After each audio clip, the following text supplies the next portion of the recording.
देख बड़े बड़े बरदान, अब ये बड़े बड़े बरदान वो कथा कल्याण धनी की गाऊं।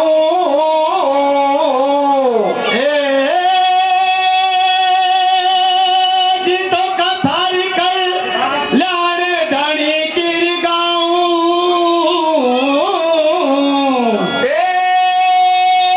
जी तो ये सकल सभा के, ओ जी ये सकल सभा के, अरे बीच आज में चरणन शीशे झुकाओ। हाँ तो प्यारे सज्जनों, आपके सामने हम कथा पेश करते हैं कि डिगीपुरी में श्री कल्याण जी महाराज, श्री जी महाराज, कैसे उनकी पूजा हुई, डिगीपुरी के अंदर कैसे श्री जी की पूजा हुई, ये आपको कथा प्रसंग हम आपको सुनाएंगे। प्यारे सज्जनों, एक समय की बात है, देवताओं की इंद्रलोक में सभा जुड़ रही थी और उसी सभा के अंदर महर्षि दुर्वासा जी विराजमान थे। देवताओं की सभा में अप्सराओं का नाच और गान चल रहा था। बड़े जोर से धूमधाम से नाच गान चल रहा था, देवता लोग आनंद ले रहे थे। जय हो। उसी बीच एक उर्वशी नाम की अप्सरा नाचती और गाती हुई ऋषि दुर्वासा जी के सामने से होकर के और कई बार निकल जाती है, अरे अरे, और कई बार हंसती हुई निकलती है। प्यारे श्रोताओं, ऋषि दुर्वासा थोड़े क्रोधी ऋषि थे। उनको उस अप्सरा पर क्रोध आया और कहने लगा कि हे अप्सरा, तू तेरे रूप और यौवन पर बड़ा घमंड करती है। तुझे घमंड है अपने रूप पर, अपने यौवन पर। जा, मैं तुझे श्राप देता हूं कि तू घोड़ी हो जा। जय हो। और मृत्यलोक में चले जा। प्यारे सज्जनों, ऋषि दुर्वासा जी ने श्राप दिया घोड़ी होने का। दिन में वो घोड़ी होती, रात में वही अप्सरा बन जाती। अरे अरे, इस प्रकार का श्राप ग्रहण करके वो अप्सरा मृत्यलोक में यानी पृथ्वी लोक पर आ जाती है। और डिगीपुरी के अंदर महाराज डिग, जो राजा थे महाराज डिग, उनके बागों में चढ़ती है और किस प्रकार से बाग का उजाड़ करती है और आगे क्या कथा चलती है आप हरि कीर्तन के माध्यम से सुनेंगे, आपको आनंद आएगा। जय हो।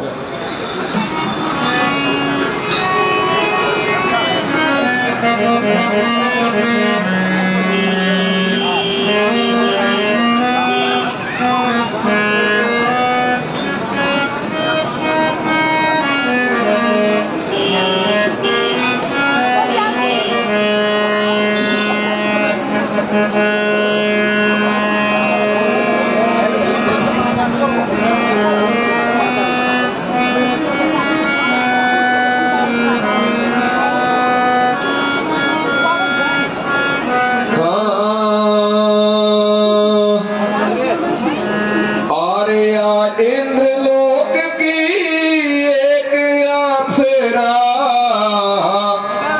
और बन गई है घोड़ी, और बन डिगी पुरी के राजा की रे सब तोड़ी है फुलवारी। या इंद्रलोक की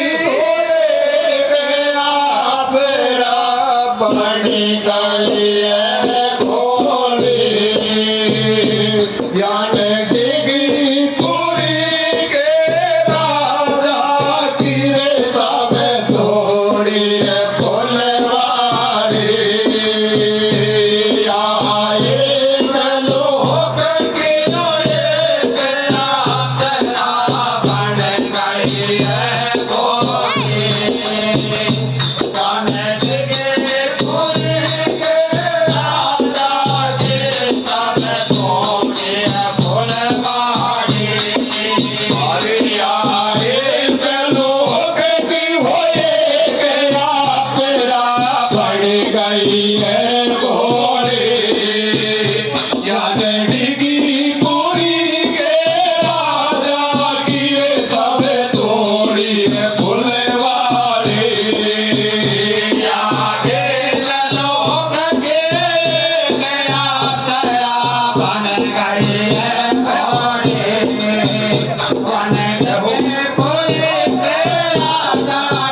लाठी के माया वो राजा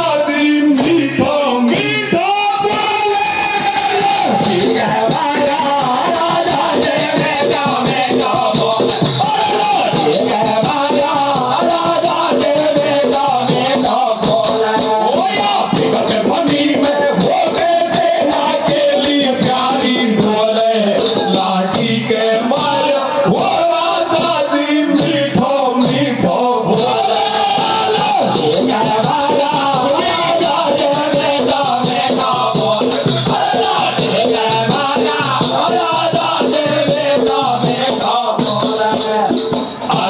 सुने रवे राजा के बहाने सुने रवे राजा के बहाने मैं देवलोक की नार बनूं कैसे तेरी दादी खबर रवे इंद्र पावे गोरी खबर रवे इंद्र पावे जरो एक पेट नहीं खाए छोड़ा तो पैसों ले जाएगो चाहे तेरे शादी को बाहर चाहे तेरे शादी को बाहर तू न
बागों को उजाड़ती है। और जब दिगराजा को पता चलता है कि उसके बाग उजड़ चुके, तो महाराज दिग उसका पीछा करते हुए जाते हैं। प्यारे सज्जनों, जब तक दिन रहा तब तक तो वो घोड़ी रही और राजा ने काफी पीछा किया, लेकिन उसके हाथ नहीं आती है। जय हो। लेकिन जो ही दिन छिपा, वो घोड़ी तो गायब हो जाती है और क्या होता है भैया? और सामने एक सुंदर स्त्री खड़ी हो जाती है, अप्सरा। अरे हो, उसको देख करके राजा घोड़ी को तो भूल जाते हैं और उसके रूप को देख करके मोहित हो जाते हैं और कहते हैं कि हे सुंदरी, तू कौन है, कहां से आई है? मेरे मन में एक इच्छा है कि तू मेरे से शादी कर ले। जय हो। तो अप्सरा कहने लगी कि महाराज, आप तो नहीं जानते, आप एक साधारण इंसान हैं और आपको मालूम नहीं मैं देवताओं की अप्सरा हूं। आपका और मेरा मेल कैसे बैठेगा? देखिए, जब राजा इंद्र को पता चलेगा तो वो यहाँ आकर के और तेरा सर्व सत्यानाश कर देगा और मुझे वापस ले जाएगा। जय हो। इसलिए आप शादी की बात छोड़ दो। लेकिन प्यारे सज्जनों, राजा हट पड़ जाता है और कहता है कि चाहे कुछ भी हो, लेकिन आप मेरे से शादी कर लो। तो अप्सरा कहते कि महाराज, जब आप इतनी हट ही पकड़ रहे हो तो आपसे मेरी एक शर्त है। कि क्या शर्त है? कि आपसे शर्त है कि आपके तन में जब तक प्राण रहेंगे, जब तक आप जिंदा रहोगे, तब तक मुझे वापस नहीं दोगे। ये अगर ये वचन आप मुझे दे देते हो तो मैं आपसे शादी कर लूंगी। प्यारे सज्जनों, राजा डिग ने उसको वचन दे दिया कि जब तक मैं जिंदा रहूं साथ तेरे रहूंगा। और ले धरो हाथ पे हाथ दगा तो इस प्रकार से वचन दे देते हैं और घर ले आते हैं, शादी हो जाती है। और उधर देवताओं में हंगामा बीत जाता है कि एक अप्सरा मृत्युलोक में जाकर के और शादी कर लेती है। तो देवराज इंद्र क्या विचार कर रहे हैं भैया? क्या कर रहे हैं भैया?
और देवराज इंद्र देव ऋषि नारद को दूत बना करके डिगीपुरी में भेजते हैं। और दिगराजा को कैसे समझाता है? दिगराजा क्या कहता है उससे भैया?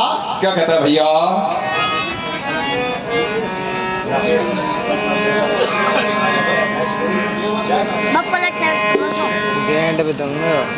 अरे देवन की नारी हर ल्यायो।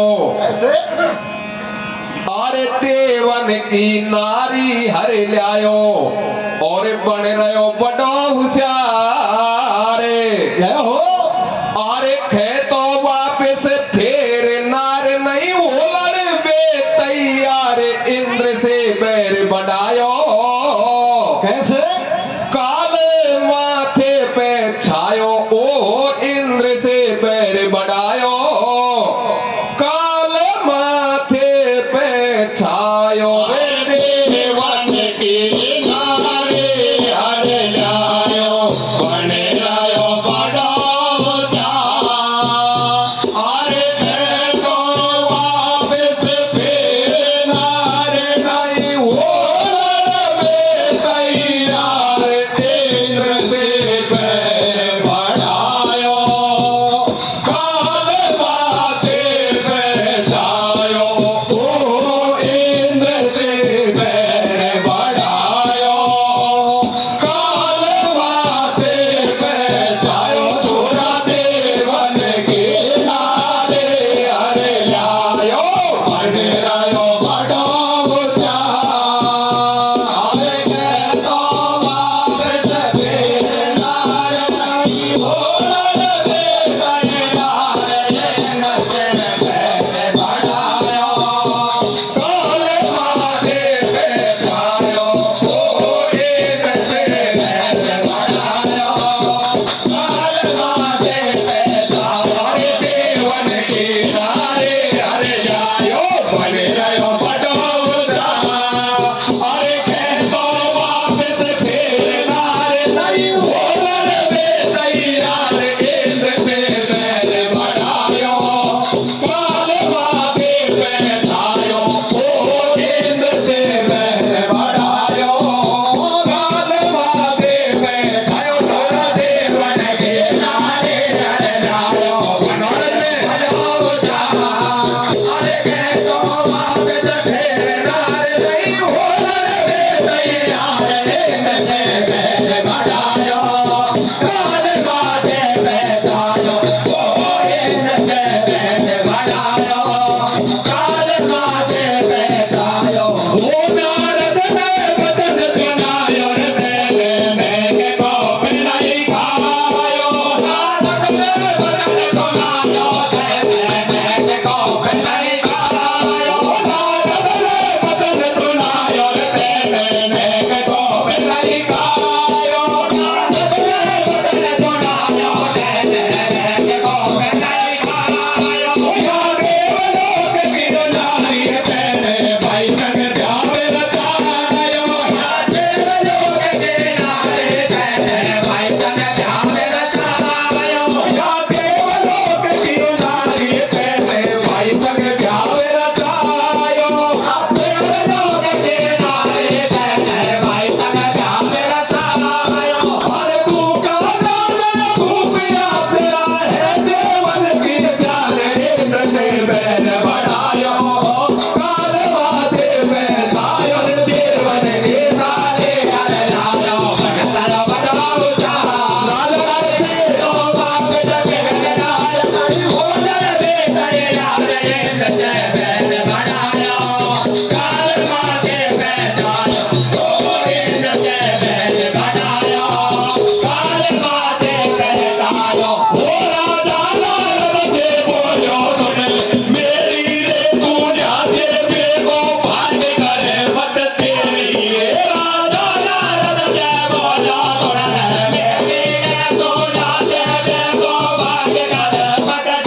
कर लियो उठाए भूप दे अद कर लियो घुमाए टांग पकड़ के दियो पछाड़ो नीचे दियो दबाए की छाती पे पाँव ऐसा बतलायो है आए तुम्हारे स्वर्ग लोक से डिगी पुरी में आयो है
जैसा कि आपने सुना, देवताओं को जब पता चलता है तो देवराज इंद्र ने नारद को भेजा कि हे नारद जाओ और राजा डिग को समझा के आओ और अप्सरा को वापस लेकर के आओ।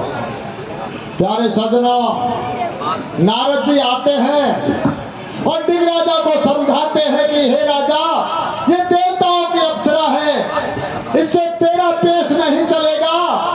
जब राजा इंद्र यहाँ आएंगे तो तेरी डिगीपुरी का सर्व सत्यानाश कर देंगे। जय हो। इसलिए तू इस अप्सरा को वापस फेर दे।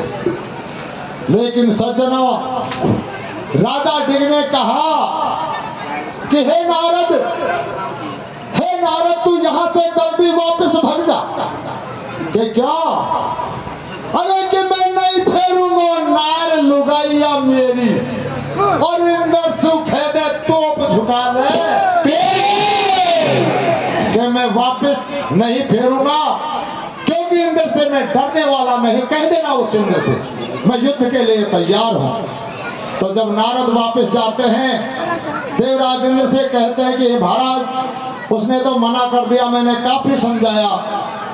तो देवराज इंद्र क्रोधित हो जाते हैं और देवताओं की सेना लेकर के युद्ध भूमि में आ जाते हैं। प्यारे सज्जनों, जब पता चला तो डिग राजा भी अपनी कुछ सेना लेकर के जो उसके पास थी युद्ध के मैदान में आ जाते हैं। तो महाराज डिग इंद्र से कहते हैं कि हे राजा इंद्र, आप देवताओं के राजा हो, आप तो बड़े दिव्यास्त्र हैं, आपके पास में बड़े बड़े अस्त्र हैं, आपके पास में माया है, आप तो देवता हैं और मैं एक साधारण इंसान हूं। जय हो। इसलिए आपकी और मेरी बराबरी क्या है? इंद्र ने कहा कि फिर तूने बराबरी नहीं तो अप्सरा को क्यों रखा? कि महाराज एक बात कहता हूं, उसको सुनो। क्या बोल? कि ये धर्म का युद्ध होना आप माया से युद्ध मत करो और इस निर्दोष प्रजा को, बेकसूर प्रजा को आप क्यों मरवाते हो? आप में और मेरे में युद्ध होना चाहिए। अगर आप हार गए तो अप्सरा मेरी और मैं हार गया तो अप्सरा तेरी। तो दोनों में धर्म युद्ध का संकल्प हो जाता है, दोनों धर्म का युद्ध करने लगते हैं। लेकिन धर्म युद्ध में प्यारे सज्जनों राजा इंद्र परास्त हो जाते हैं। अरे अरे, और जब राजा इंद्र हारने लगे तो इंद्र ने सोचा कि अब मेरा इससे पेश नहीं चलेगा, तो उन्होंने माया का आश्रय लिया और अपना वज्र उठाया, राजा के ऊपर वार कर दिया। महाराज राजा डिग बेहोश हो जाते हैं और महलों से अप्सरा को बुलवाता है राजा इंद्र।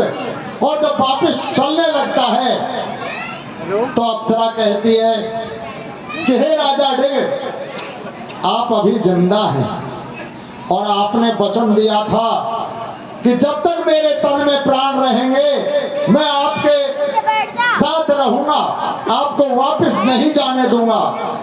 देखिए अब आप जिंदा भी हैं, आप केवल बेहोश हुए हैं, आप जिंदा हैं, आपके तन में प्राण है, इसलिए आपने आपका वादा तोड़ा है। मैं जात तुझे श्राप देती हूँ कि तू कौड़ी हो जाए। अरे अरे, प्यारे सज्जन और राजा डिग कौड़ी हो जाते हैं और आगे किस प्रकार से उनके कौड़ मिटते हैं अब हरि कीर्तन के माध्यम से सुनेंगे।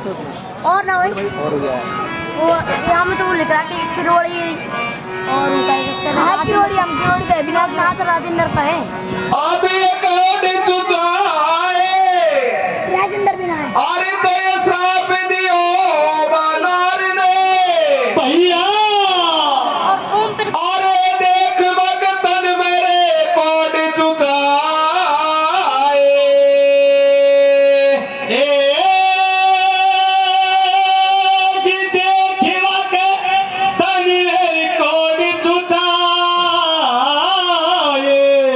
अरे दया राजपाट अरे दियो छोड़े आज बाबन की सूरत तो लगाए। हाँ आबे बन की सूरत लगाए कैसे? और देखी बात समझ किनारे आयो।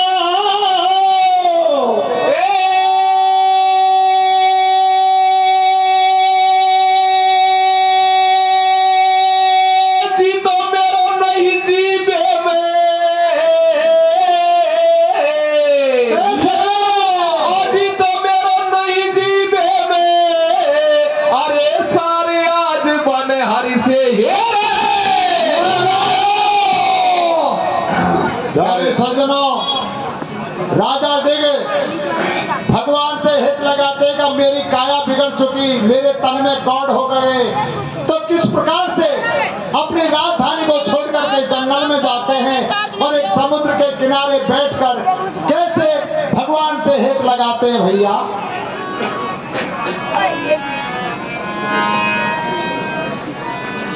अरे रे मेरी अरज सुनो रे भगवान हटा रे तेरी माया रे।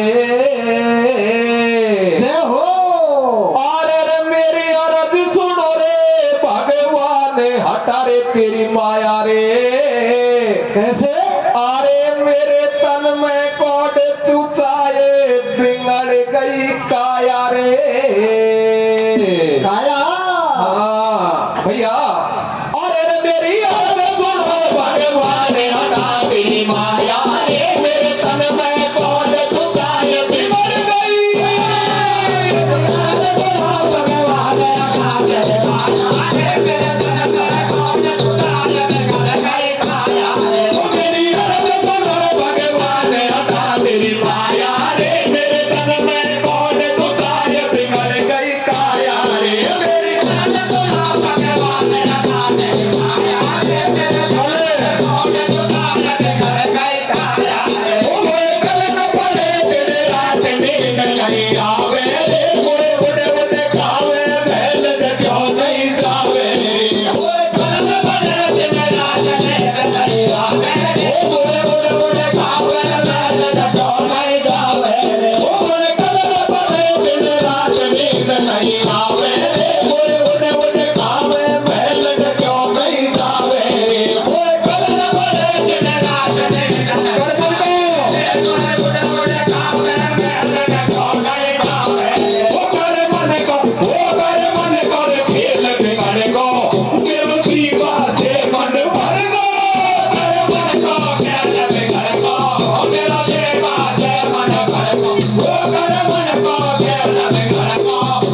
बाजू